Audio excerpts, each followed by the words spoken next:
The church fell silent when she lifted the veil. Garrett Calloway stood frozen at the altar. His breath caught somewhere between his chest and throat. He had prepared himself for ugliness. The rumors had warned him an unfortunate face, a woman no man wanted, a bride sold off like damaged cattle. But the woman before him was not ugly.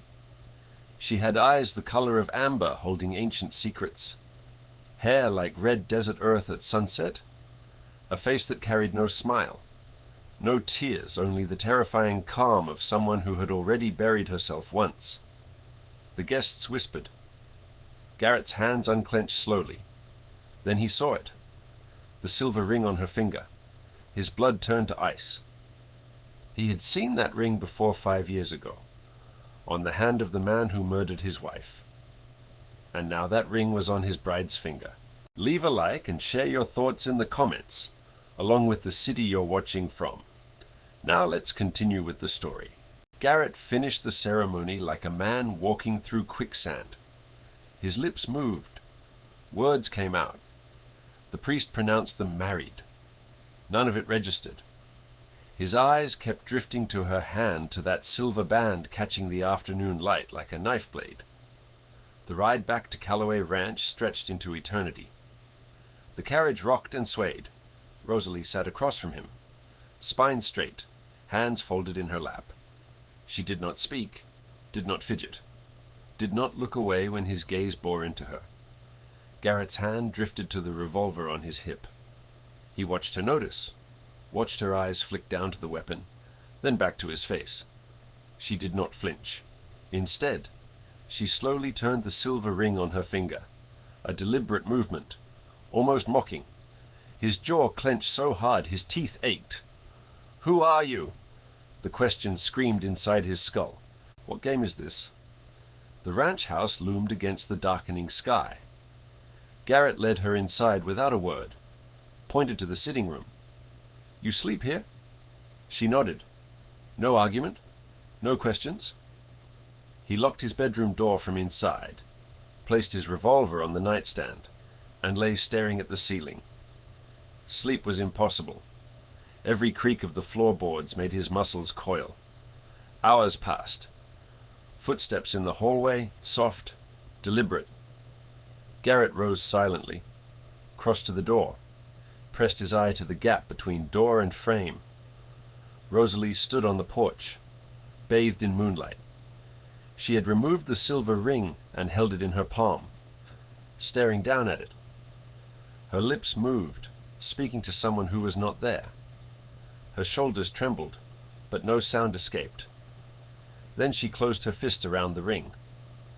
Garrett watched her turn back toward the house, watched her pause at the doorway, watched her lift her gaze directly to the crack where he stood hidden. Those amber eyes locked onto his position with absolute precision.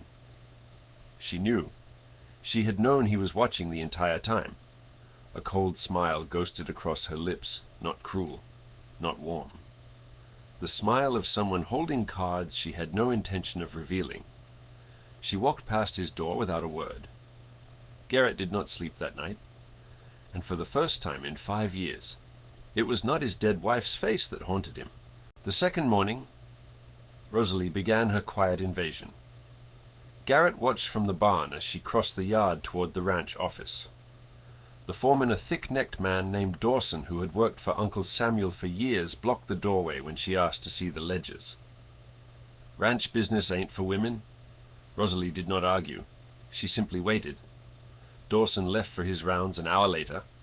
Within minutes, Rosalie slipped inside. Garrett followed at a distance, standing in the shadow of the doorway as she pulled leather-bound ledgers from the shelves. Her fingers moved across columns of numbers with practiced ease. She was not browsing. She was hunting. After 20 minutes, she closed the books. Her face revealed nothing, but Garrett noticed how she tucked a small piece of paper into her sleeve before leaving. "What did you find?" He did not ask. He was not ready to speak to her. Not yet. That afternoon, the cowhands dragged a limping mare toward the back paddock. The animal's front leg was torn open barbed wire. Probably. 2 men held rifles. Easier to put her down, one said. Legs done for. Wait. Rosalie's voice cut across the yard. She walked toward them without hesitation, ignoring the sneers that followed her. Let me see. The cowboys exchanged glances. One spat tobacco juice near her boots. She knelt in the dirt anyway. Her hands moved over the wound, gentle but confident. She examined the depth, the angle, the way the horse flinched. Bring me clean water. Needle and thread. Whiskey if you have it. Nobody moved. Rosalie looked up. Now. Something in her voice made them obey. For the next hour, she worked. Cleaning. Stitching. Wrapping. The mare screamed twice. Nearly kicked her head in once. Rosalie dodged without panic. Returned to her task. Finished the job. The cowboys watched in silence. When she stood, blood and dirt streaked her dress. She walked away without asking for thanks. Garrett noticed an old Apache man leaning against the stable door, watching her go. Kuruk, he had worked on this ranch since before Garrett was born. He rarely spoke to anyone. But now, the old man was nodding slowly, almost smiling. 3 days later, the mare stood on all 4 legs. The cowboys stopped laughing. Kuruk found Rosalie by the horse trough that evening, washing dried blood from her arms. Garrett positioned himself behind the feed shed, close enough to hear. The old Apache did not introduce himself. He simply stood beside her in comfortable silence, watching the sun bleed red across the mesa. You listen to the land, Kuruk said finally. His voice was rough as sandstone. That is rare for your people? Rosalie wrung water from her sleeves. The land doesn't lie. People do. Kuruk made a sound not quite a laugh. The woman before you, Garrett's wife. She was kind, but fragile, like river grass. He paused. You are not river grass. What am I? Saguaro. You take years to grow, but once you stand, nothing pulls you down. Rosalie turned to look at him the first time Garrett had seen her truly look at anyone. Tell me about this land, she said. Tell me what it needs. They talked until the stars appeared. Kuruk spoke more words that evening than Garrett had heard from him in a decade. That night, Garrett unlocked the door he had kept sealed for 5 years. Eleanor's room. Dust coated every surface. Her dresses hung like ghosts in the wardrobe. The faint ghost of her perfume, roses, and something sweeter still clung to the curtains. He found her diary in the nightstand drawer. The pages were brittle, her handwriting delicate. He turned to the final entries, written weeks before the robbery that took her life. My heart grows weaker. Dr. Pearson says I may have a year, perhaps less. I have not told Garrett. He would only blame himself for things beyond his control. Garrett's hands trembled. I pray for him, not for my healing. God has made his plan clear. I pray that when I'm gone, he will not close his heart. I pray he finds someone strong enough to love him through his storms. The page blurred. Wetness fell onto the paper. Whoever comes after me, please love him. He deserves to be loved. A floorboard creaked. Garrett spun around. Rosalie stood in the doorway, a tray of tea in her hands. Her eyes moved past him to the room, the preserved dresses, the untouched vanity, the diary in his grip. She did not ask questions, did not demand explanations. She set the tray on the floor by the threshold, turned, and walked away. But Garrett saw it just before she disappeared into the shadows. The amber eyes that never cried, that held steady through mockery and blood and silence. They were glistening. Rosalie was weeping. For a woman she had never met. For a ghost she was being forced to replace. Garrett sank onto Eleanor's bed, diary pressed to his chest, and realized he understood nothing about the woman he had married. And perhaps he had been wrong about everything. The 4th morning, Garrett said 2 words he had not planned to say. Thank you. Rosalie paused, coffee pot suspended over his cup. Something flickered across her face. Surprise. Quickly buried. She nodded and poured. For the first time, Garrett sat at the table while she ate, not across the room, not watching from doorways. He studied her hands as she buttered bread, the scars he had noticed before. Rope burns. Blade marks. A patch of skin on her left palm that had clearly been burned. How did you get those? Rosalie glanced down at her hands as if seeing them for the first time. 10 years of keeping a ranch alive alone. My father died when I was 22. There was no one else. No brother's husband. Her jaw tightened almost imperceptibly. No one who stayed. She did not elaborate. Garrett did not push. But something shifted in his chest, a crack in the wall he had built so carefully. That afternoon, Rosalie rode out alone. She had mentioned checking the southern fence line to Kuruk, who had shown her maps of the property. Garrett told himself he was not worried. Told himself he did not watch her disappear over the ridge. He failed at both. Hours later, hoofbeats thundered into the yard. Rosalie dismounted before her horse fully stopped. Dust coating her dress. Face flushed from hard riding. "We need to talk. Now." In the study, she spread her evidence across his desk. The paper she had hidden days ago, ledger discrepancies showing 300 cattle missing over 6 months. A hand-drawn map marking cut fence lines. Fresh tracks heading toward the Mexican border. "Someone is bleeding this ranch dry," she said. "Slowly enough that the books almost balance, but they do not balance. Not if you know where to look." Garrett stared at the numbers. He had trusted Dawson. Trusted the systems his uncle had helped establish. "You found all this in 4 days. I have seen ranches die before. I know the signs." Her voice held no pride. Only fact. "There is more." Rosalie pointed to the map. "I followed the tracks. There is a camp in the canyon 12 miles south. I counted at least 200 head wearing your brand, and I saw the men guarding them." "Who?" "I recognized one. Victor Harlan's foreman.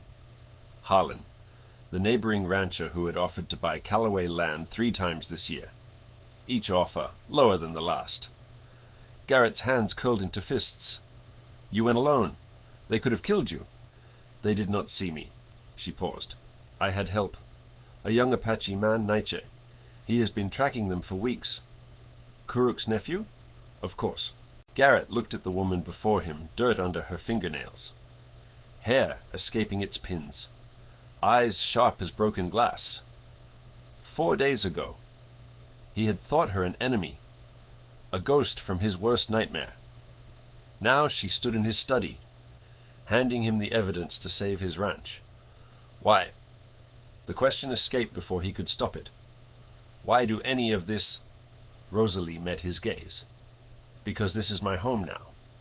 Whether you want me here or not." They rode out at dusk. Garrett, Rosalie, Kuruk, Nietzsche, and 4 trusted hands. The rest stayed behind. Garrett no longer knew who he could trust among his own men. The canyon ambush was swift and brutal. Harlan's rustlers had grown complacent. They expected no resistance. When Garrett's group surrounded the camp, the thieves scrambled for weapons too late. Gunfire cracked through the night. Garrett led the charge, years of suppressed rage finally finding release. He fought not just for cattle, but for every lie he had swallowed, every night he had spent drowning in guilt. He did not see the man circling behind him. The rustler rose from behind a boulder, rifle aimed at Garrett's back, finger tightening on the trigger. The shot came from the left. The rustler crumpled. Garrett spun. Rosalie stood 20 feet away, rifle still raised, smoke curling from the barrel. Her hands were steady. Her face was calm. She had killed to protect him. Victor Harlan was captured trying to flee on horseback. The cattle were recovered. By midnight, it was over. Around the campfire, afterward, Exhaustion and relief mingled with wood smoke. The cowboys passed around a whiskey bottle, laughing louder than necessary, the laughter of men who had survived. Garrett sat apart, watching Rosalie across the flames. She was talking to Kuruk, gesturing toward the stars. The firelight softened her features, and when she smiled at something, the old man said just a small smile. Barely there. Garrett felt his heart stutter. I was wrong about her. The thought was terrifying. I am falling in love with her. That thought was worse. They returned to the ranch near dawn. Garrett sent the men to rest, saw to the horses himself. His mind churned with questions he was not ready to answer. On his desk, he found an envelope. Yellowed paper. His Uncle Samuel's handwriting. Postmarked 2 weeks before the wedding, but he had never seen it. Someone had hidden it. He tore it open. Dear nephew, you deserve to know the truth about your bride before the ceremony. I arranged this marriage not for alliance or convenience, but for justice. Rosalie Turner is the widow of Thomas Reed. Yes, that Thomas Reed, the man who murdered Eleanor during the robbery 5 years ago. He died in prison, but his wife remains. I have delivered her to you so that you may exact whatever punishment you see fit. This is my gift to you, Garrett. The chance to make her pay for what her husband stole from you. Your loving uncle, Samuel. The letter fell from Garrett's hands. Thomas Reed. The silver ring. His wife's murderer. Rosalie had been married to the man who destroyed everything Garrett loved. And she had walked into this house knowing exactly who he was. Garrett did not sleep. He sat in the dark study, Samuel's letter crumpled in his fist, reading those words over and over until they burned into his skull. Thomas Reed. The name he had cursed every night for 5 years. The face that haunted his dreams, wild eyes, rotted teeth, the smoking pistol that had ended Eleanor's life. And Rosalie had shared that man's bed, worn his ring, carried his name. She had walked into this house knowing. Every moment of connection, the ledgers, the mare, the canyon ambush now twisted into something grotesque. Had she been playing him? Waiting for the right moment to finish what her husband started, dawn bled through the windows. Garrett rose. He found her in the stable, brushing the mare she had saved. The horse nickered softly, nuzzling Rosalie's shoulder. A peaceful scene. Innocent. Lies. All of it. He threw the letter at her feet. Rosalie looked down, her hand stilled on the horse's neck. She did not pick up the paper. She already knew what it contained. Read it. His voice was gravel and broken glass. I do not need to. So you admit it. You know what you are. Rosalie finally turned to face him. Her expression was calm, that terrible, unshakable calm that had unsettled him from the beginning. I know who I was married to. Yes. The confirmation hit like a physical blow. Garrett stepped closer, fists trembling at his sides.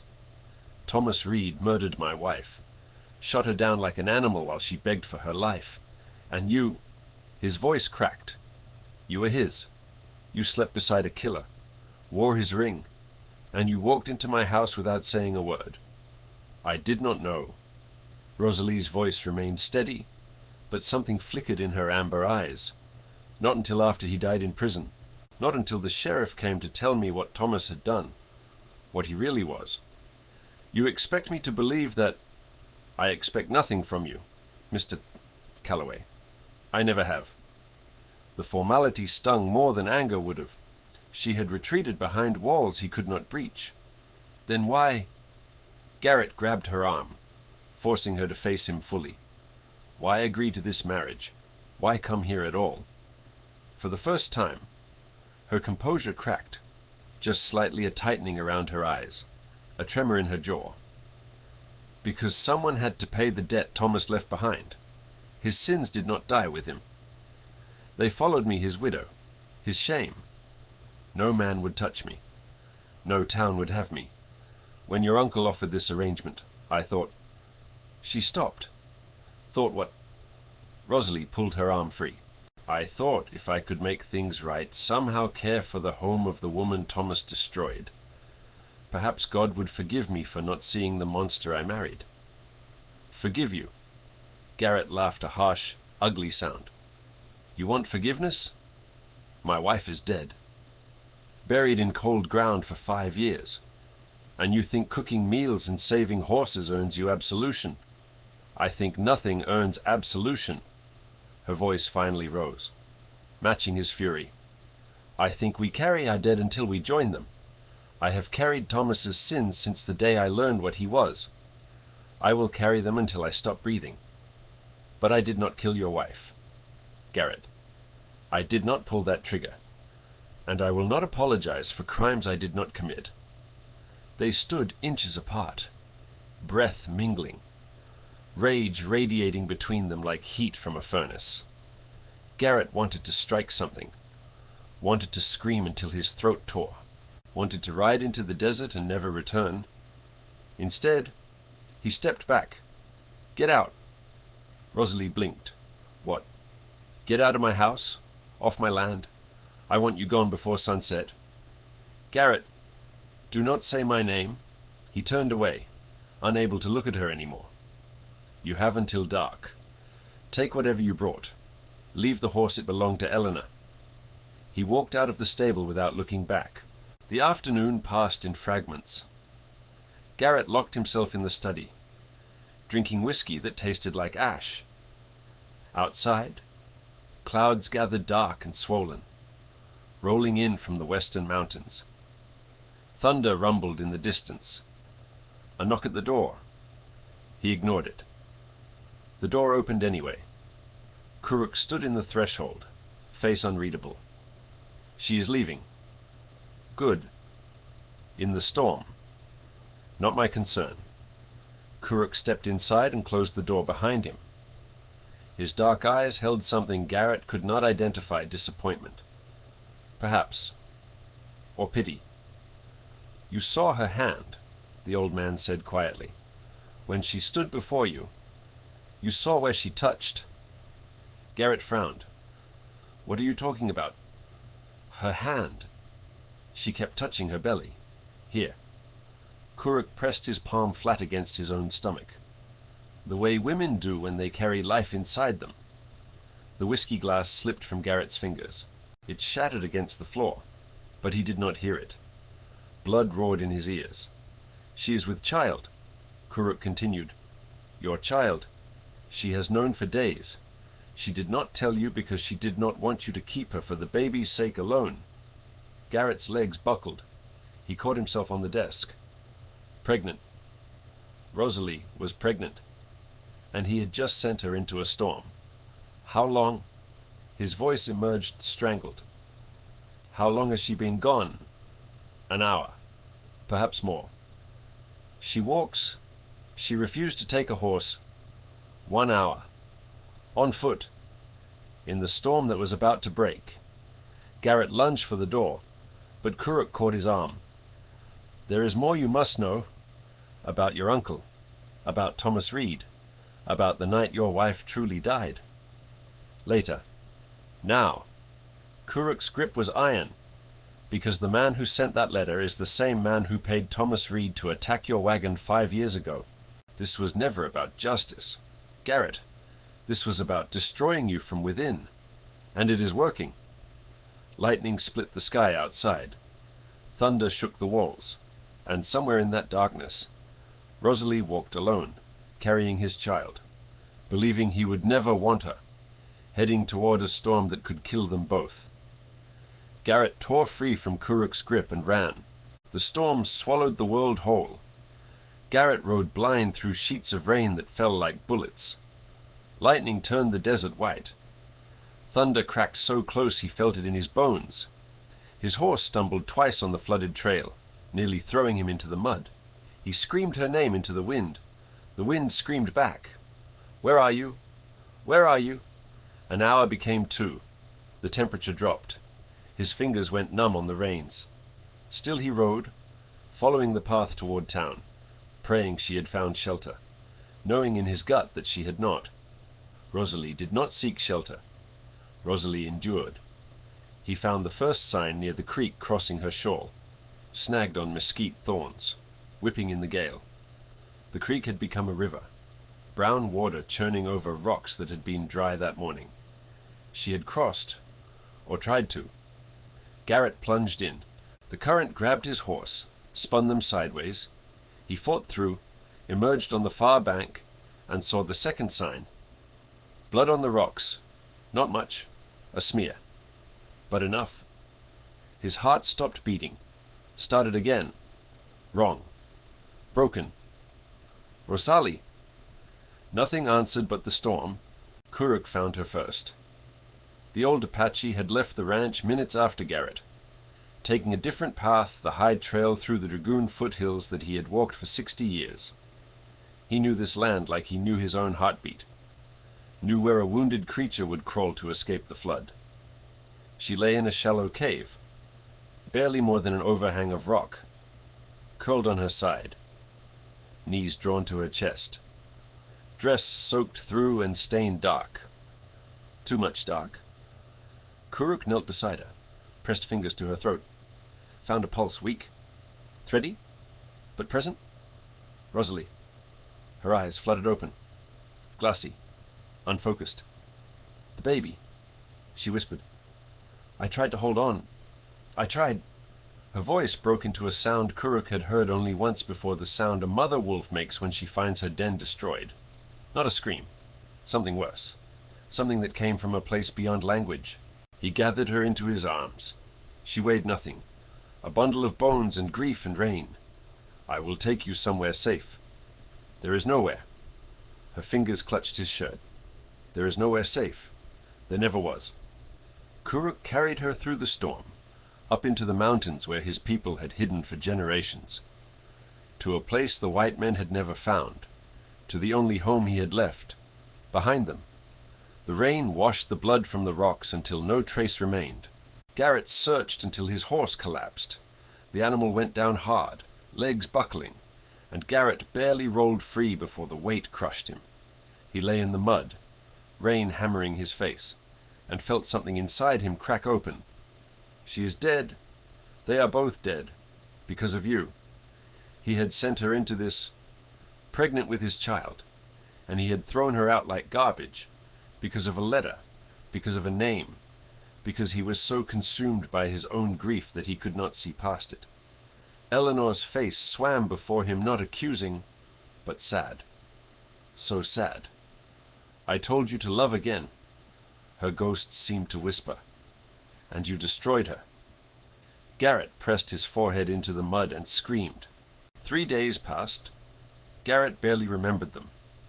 He walked back to the ranch in a daze, found Nietzsche waiting with a fresh horse, rode out again, searched every canyon, every cave, every abandoned homestead within 20 miles. Nothing. On the third night, Nietzsche finally spoke. My uncle has her. She is alive. Garrett seized the young man's shoulders. Where? Take me to her. She does not want to see you? The words landed like blows. Garrett released him, stepped back. Is she... the baby? Nietzsche's face told him everything. Garrett turned away, walked to the paddock fence, gripped the wooden rail until splinters drove into his palms. His child was dead. The child he had not known existed until it was too late. The child he had killed as surely as if he had pulled a trigger. Just like Eleanor, eh? The thought came unbidden, and with it came the memory he had buried for 5 years. The robbery happened at dusk. 3 men on horseback, faces covered, guns drawn. Eleanor screamed. Garrett drew his pistol, fired at the closest rider, Thomas Reed. Though he did not know the name then, Reed dodged. The bullet meant for him kept traveling. It struck Eleanor in the chest. She looked down at the bloom of red spreading across her dress, looked up at Garrett. Her lips moved, but no sound came out. She was dead before she hit the ground. Garrett killed 2 of the robbers. The third Reed escaped, was caught a month later. died in prison. But none of that mattered, because Garrett knew the truth that no one else knew. The bullet that killed his wife came from his gun. He had murdered the woman he loved. The memory released him, and Garrett found himself on his knees in the mud, sobbing like he had not sobbed since he was a child. 5 years of guilt, 5 years of self-hatred, 5 years of punishing himself by refusing to live, and now he had done it again, destroyed another woman, another child. He did not deserve to survive this. In Kuruk's mountain camp, Rosalie lay on a bed of furs, staring at the hide ceiling. She had not spoken in 2 days, had not eaten. Kuruk spooned broth between her lips and watched most of it dribble back out. The fever came and went. Infection, he suspected. She needed a real doctor, but the nearest one was in Tombstone, and she would not survive the journey. So he did what his grandmother had taught him. Herbs, prayers, songs. On the third night, Rosalie finally spoke. I thought this time would be different. Kuruk paused his grinding of healing roots. This time, every time I tried to belong somewhere, every time I let myself hope. Her voice was flat, drained of everything. My father died. My mother sold me. Thomas beat me. And now this. She turned her face to the wall. I should have learned by now. Some people are not meant to be kept. The man searches for you. He has not stopped. It does not matter. He grieves. So do I. A tear slid down her temple, disappeared into her hair. But grief does not undo what is broken. It only teaches you the shape of the break. Kuruk had no answer for that. He finished his work in silence. The fourth night, Kuruk left the mountain. He found Garrett standing on the cliff overlooking the valley, the same cliff where his father had stood 30 years ago. Looking out at the land he would die defending. Garrett held a revolver in his hand. I wondered when you would come, the younger man said, without turning. Kuruk approached slowly. Put the gun down. Why, give me one reason. Because if you die here, no one will hear what I must tell you. Garrett laughed, a hollow, terrible sound. What could you possibly tell me that matters now? Kuruk stopped beside him, looked out at the valley. The storm had passed, and stars blazed overhead like scattered diamonds. The truth about your father, the truth about Samuel, and the truth about why I have protected you since you were 8 years old. He paused. I have carried this secret for 30 years. It is time you knew. Garrett finally turned. His face was gaunt, aged 10 years in 4 days. What secret? Kuruk met his eyes. I killed your father. Garrett. I put an arrow through his heart in the Apache Wars 30 years ago, and before he died, he made me swear an oath that has shaped every day of my life since. The gun trembled in Garrett's hand. He made me swear to protect his son from the enemies he knew would come, from the brother who had already tried to kill him once. Kuruk stepped closer. Your uncle Samuel has been trying to destroy your family for 3 decades, and your father knew. He knew, and he trusted an enemy to save his child. The stars wheeled overhead. The gun did not fire, and somewhere in the mountains, Rosalie opened her eyes in the darkness and whispered a name she had sworn never to speak again. Garrett lowered the gun, not because he wanted to live, but because Kuruk's words had carved through the fog of grief like a blade through smoke. Tell me everything. They sat on the cliff's edge, 2 men suspended between earth and sky. Kuruk spoke slowly, each word measured, heavy with decades of silence finally broken. 30 years ago, I was a warrior, Chiricahua Apache. We fought the soldiers who came to take our land. Your father was one of them, a lieutenant, young and foolish, but not cruel. Not like the others. Kuruk's weathered hands folded in his lap. We ambushed his patrol in the canyon below this cliff. I put an arrow through his chest. He fell from his horse. I approached to finish him. Garrett's jaw tightened, but he did not interrupt. Your father looked up at me. He did not beg, did not curse. He said, Kuruk paused, remembering. He said, I have a son, 8 years old. His uncle will destroy him if I die. Please, protect my boy. The stars blurred in Garrett's vision. I asked why I should help the child of my enemy. Your father smiled, blood on his teeth. He said, Because you are not my enemy. You are a father too. I saw your daughter in the village we passed. Same age as my son.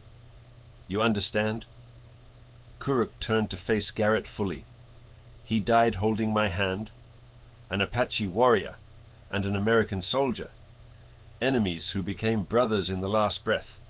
I buried him myself. Told my people he had escaped.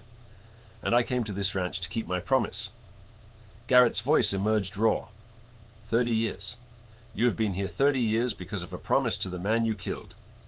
Your father forgave me before I asked for forgiveness. That kind of grace changes a man. Kuruk placed a hand on Garrett's shoulder.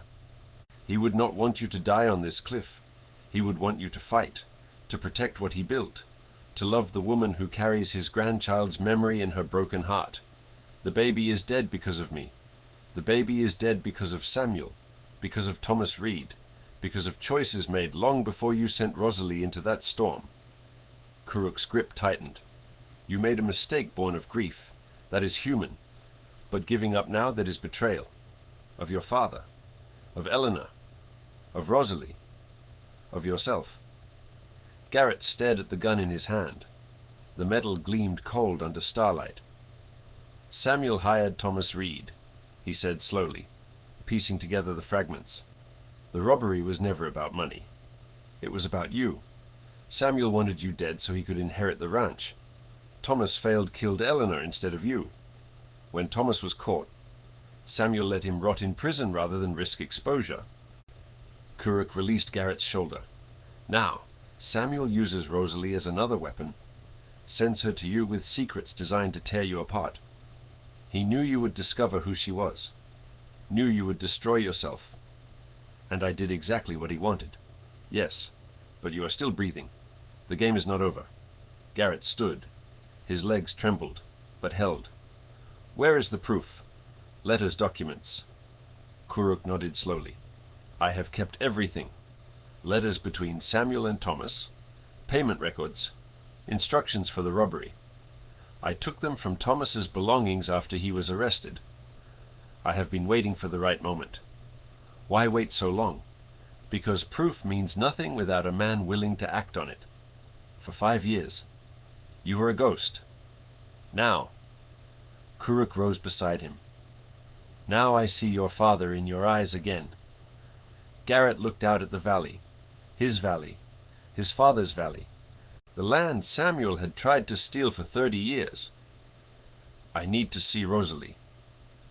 She will not see you. Not yet. Then I will write to her.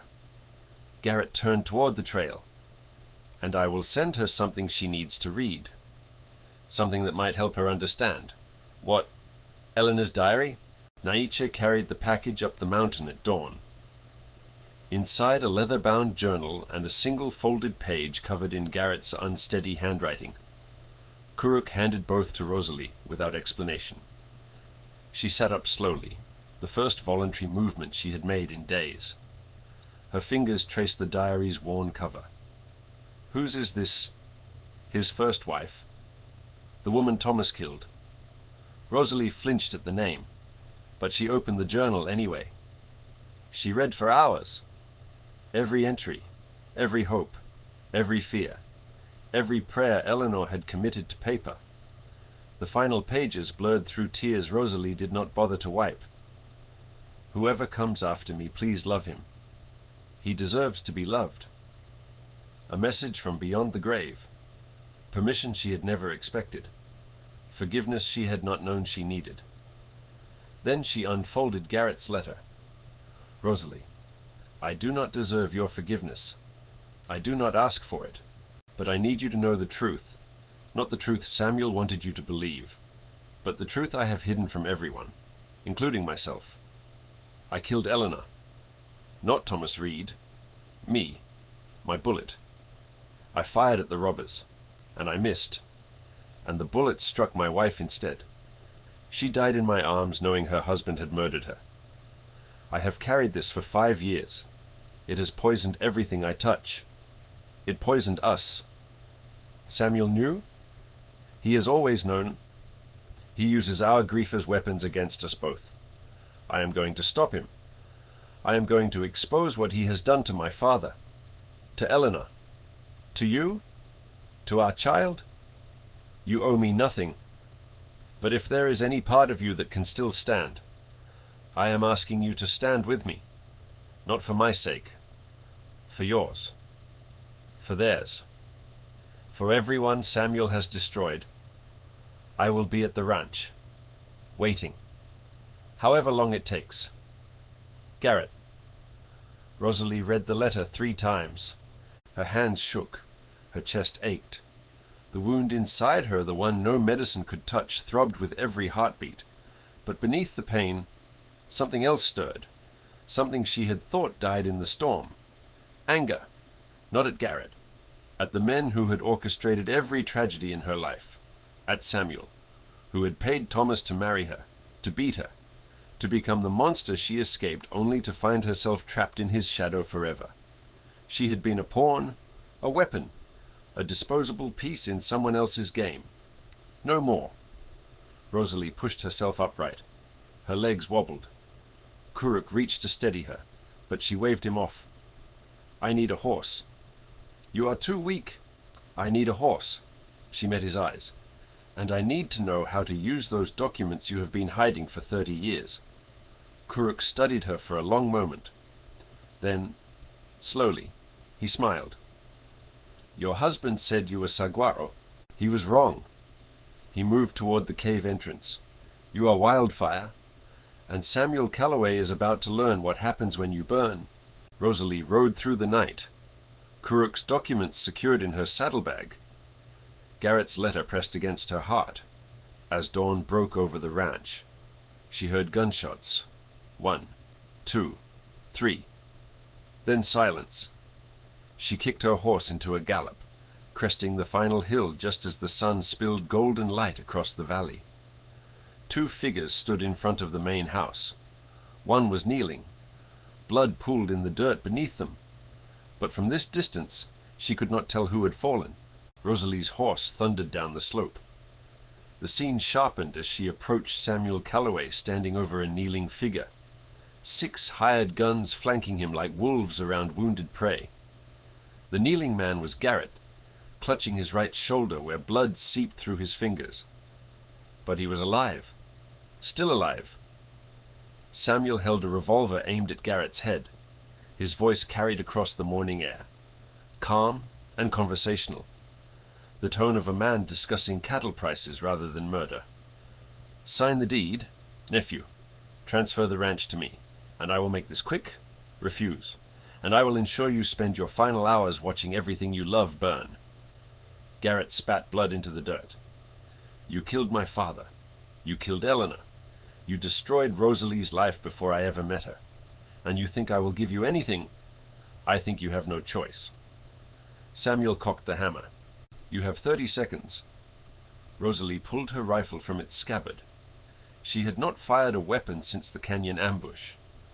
Her hands remembered anyway the weight, the balance, the cold certainty of metal against her palms. She counted the men. 7 total, including Samuel.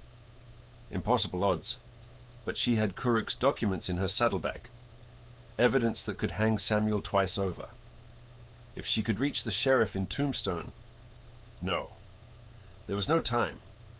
Garrett had seconds, not hours. She kicked her horse forward. The first shot took everyone by surprise. Rosalie's bullet struck the gunman nearest Samuel, spinning him into the dirt. Before the others could react, she had chambered another round and fired again. A second man fell. Chaos erupted. The remaining gunmen scattered for cover, returning fire blindly. Rosalie's horse screamed and reared. She threw herself from the saddle, hit the ground rolling, came up behind a water trough with her rifle ready. Rosalie. Garrett's voice, ragged with shock and something else. Hope, maybe, or terror. Samuel grabbed Garrett by the collar, dragging him upright as a human shield. The revolver pressed against Garrett's temple. "Clever girl," Samuel called out, "but predictable. Put down the rifle, or I scatter his brains across the yard." Rosalie rose slowly, rifle still raised. Her eyes met Garrett's across 30 feet of blood-soaked dirt.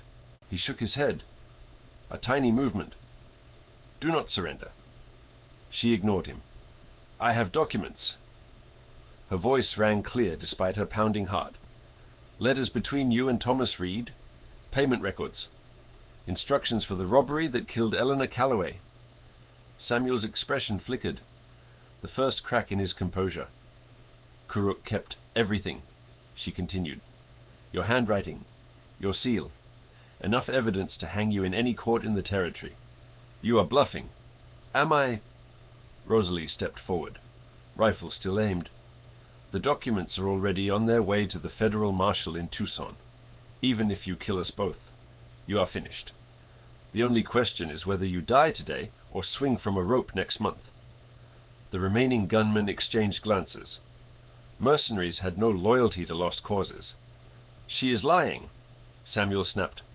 "Hold your positions." But doubt had taken root. One man lowered his weapon. Then another. Samuel's face contorted with rage. "Cowards! All of you!" He shoved Garrett forward and raised his revolver toward Rosalie. Everything slowed. Garrett stumbled, off balance. Samuel's finger tightened on the trigger. Rosalie saw the bullet's path before it was fired straight through her chest, ending everything she had survived. She did not move. If she died here, the documents would still reach Tucson. Samuel would still hang. Garrett would still live. An acceptable trade. The gun roared. The bullet never reached her. Garrett threw himself sideways, colliding with Samuel's arm as the revolver discharged. The shot went wild, shattering a window somewhere behind Rosalie. Both men crashed to the ground in a tangle of limbs and fury. Rosalie ran forward as they grappled for the weapon. Samuel was older but desperate. He fought with the savagery of a cornered animal. Garrett's wounded shoulder betrayed him, and Samuel wrenched the revolver free. Rosalie's rifle butt connected with Samuel's skull. The old man crumpled. Silence fell over the yard. The remaining gunmen had fled or surrendered. Kuruk emerged from somewhere Rosalie had not even known he was there, and began securing the unconscious men with rope. Garrett lay on his back, gasping, blood soaking his shirt. Rosalie dropped to her knees beside him. "You fool!" Her voice cracked. "You absolute fool! He would have killed you. He would have killed you." Garrett's hand found hers, gripped tight. "I could not watch that. Not again. Not you. I am not worth dying for. You are worth everything." His eyes were bright with pain and something fiercer. "I have been dead for 5 years, Rosalie, walking and breathing, but dead. You brought me back, and I almost destroyed you for it."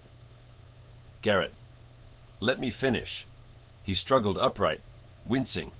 His bloodied hand cupped her face. "I killed Eleanor. My bullet, my gun. I have hated myself every day since. I sent you away because I could not bear to destroy another woman I—" He stopped, swallowed. "Another woman I love." The words hung between them, raw, terrifying. True.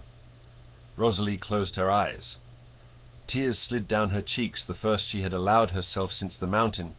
"Samuel told me something during the fight," Garrett continued quietly. "Before you arrived, he was boasting, thinking I was about to die. What did he say? That Thomas Reed did not choose you randomly. Samuel paid Thomas to marry you specifically. He had been planning this for years, keeping you as a backup weapon in case I survived the robbery." Rosalie went still. "Your entire marriage was manufactured," Garrett said. "Every beating Thomas gave you, every nightmare. Samuel orchestrated it all so he could use you against me someday. The revelation should have broken her. Instead, something clarified. Every piece of her shattered life suddenly made sense, a terrible, logical pattern designed by a monster. She had never been unloved because she was unlovable. She had been trapped in a web she could not see. He took everything from both of us, she whispered. Yes. Garrett's forehead touched hers. But he did not take this. He did not take us. We are still here. Behind them, Kuruk called out that riders were approaching the sheriff's posse from Tombstone, summoned by the gunfire. Samuel groaned, stirring. Nyasha stood over him with a rifle, ready. The nightmare was ending. Justice was coming. But Rosalie could not move, could not look away from the man before her, broken and bloodied and more alive than she had ever seen him. I lost our child, she said. In the storm. I tried to hold on, but I know. His thumb brushed her tears away. Kuruk told me, and I will grieve that loss with you for the rest of my life. But I will not let it be the end of our story. What if there is no more story? What if we are too damaged? Garrett pulled back just far enough to look into her eyes. Amber meeting gray. Two people who had walked through hell and somehow found each other on the other side. Eleanor wrote something in her diary. She said some people are not meant to be happy. They are meant to be brave, to keep standing even when standing is impossible. He took a shaky breath. I am done being a ghost. Rosalie, I want to stand. With you, if you will let me. The sheriff's posse clattered into the yard. Orders were shouted. Samuel was dragged to his feet in chains. Rosalie watched none of it. She was looking at Garrett's outstretched hand, scarred, bloody, trembling, waiting for her answer. The first time you married me, she said slowly, you did it from obligation. Yes. If I take your hand now, what would this be? Garrett's voice broke. A beginning. The chaos swirled around them, dust and horses and the sounds of justice finally arriving. Rosalie reached out. Her fingers closed around his. The second wedding took place at sunset. No church this time. No whispered gossip or pitying stares. Just the golden meadow behind the ranch house, where wildflowers swayed in the autumn breeze and the Dragoon Mountains blazed crimson against the dying light. Rosalie wore no veil. She stood before Garrett with her face bare, her scars visible, her amber eyes clear. The dress was simple cream cotton, nothing fancy, but she had never looked more beautiful. Kuruk stood witness, Nigel beside him. The old preacher from Tombstone read the vows with tears in his eyes, though he could not say why. When Garrett took Rosalie's hand, he removed the ring he had placed there weeks ago, Eleanor's ring, a ghost's blessing, and set it gently in his pocket. This belongs to the past, he said quietly. You deserve something that is only yours. He slipped a new ring onto her finger, simple copper, hammered by his own hands in the ranch forge. Imperfect, honest, real. Rosalie looked down at it, then up at him. I have something for you too.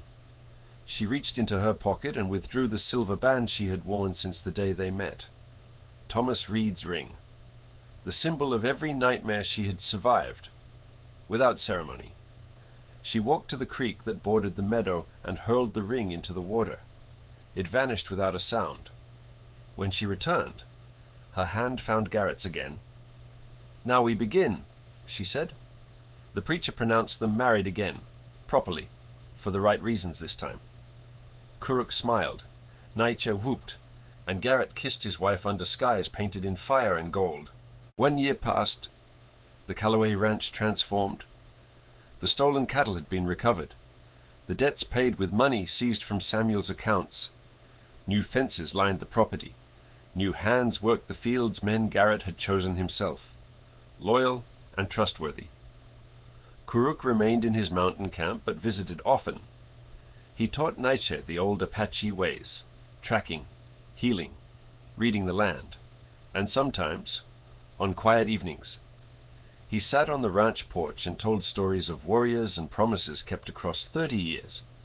Rosalie learned to laugh again. It happened slowly, in small moments, a calf stumbling over its own legs, Garrett burning breakfast so badly the smoke drove them outside, Kuruk's dry observations about white people and their strange customs. Each laugh felt like a resurrection, a piece of herself returning from wherever it had hidden. She also learned to grieve. They built a small marker beside Eleanor's grave. No name, just a carved wooden cross for the child who never drew breath. Rosalie visited every Sunday, laying wildflowers on both graves. "Thank you," she would whisper to Eleanor's headstone, "for loving him first, for teaching him how—" She never knew if the spirit heard, but the words needed saying anyway. Spring arrived with new life. Rosalie felt the quickening in her 4th month, the flutter of movement that meant hope had returned. She told Garrett at dawn, standing on the porch where they had once been strangers.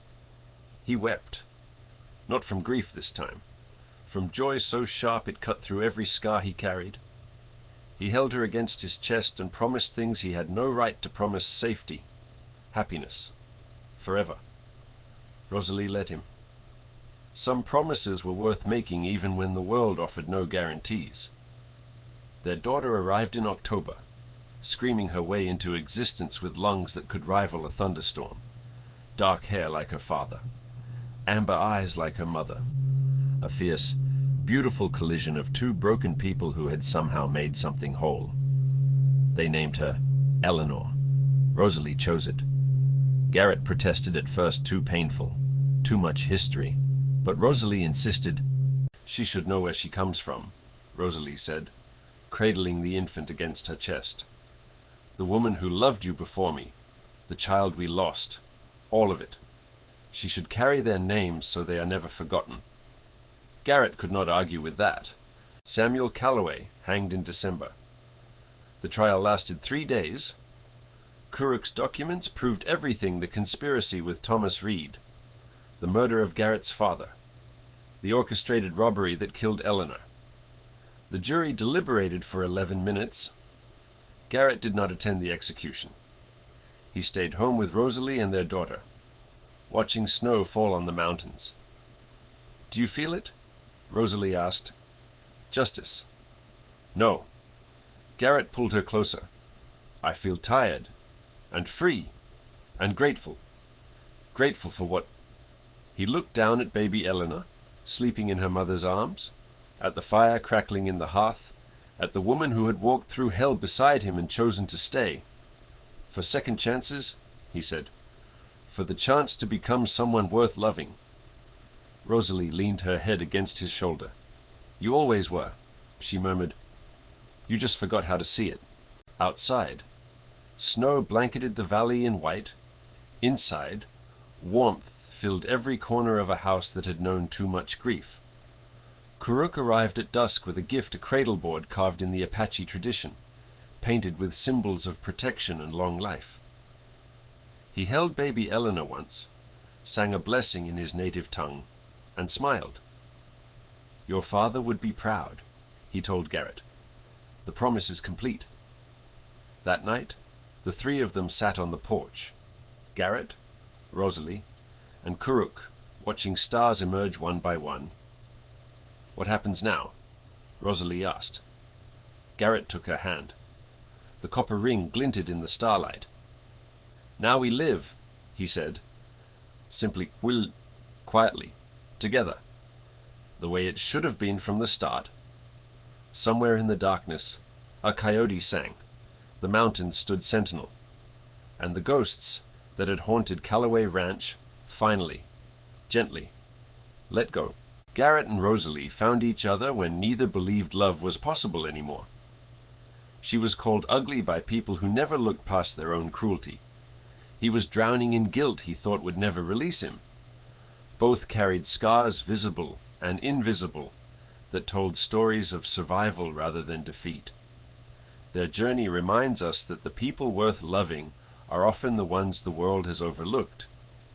That forgiveness is not forgetting, but choosing to move forward anyway. That family is not always blood. Sometimes it is the stranger who stays when everyone else walks away. If you have ever been misjudged by those who did not take the time to know you, this story is for you. If you have ever given someone a second chance and watched them become the person they were meant to be, this story is for you. If you have ever stood in the ashes of your old life and wondered whether anything beautiful could grow there again, this story is for you. Leave a comment and tell me, have you ever found hope in a place where you least expected it? Have you ever been someone's second chance? Or has someone been yours? Your story matters. Share it below.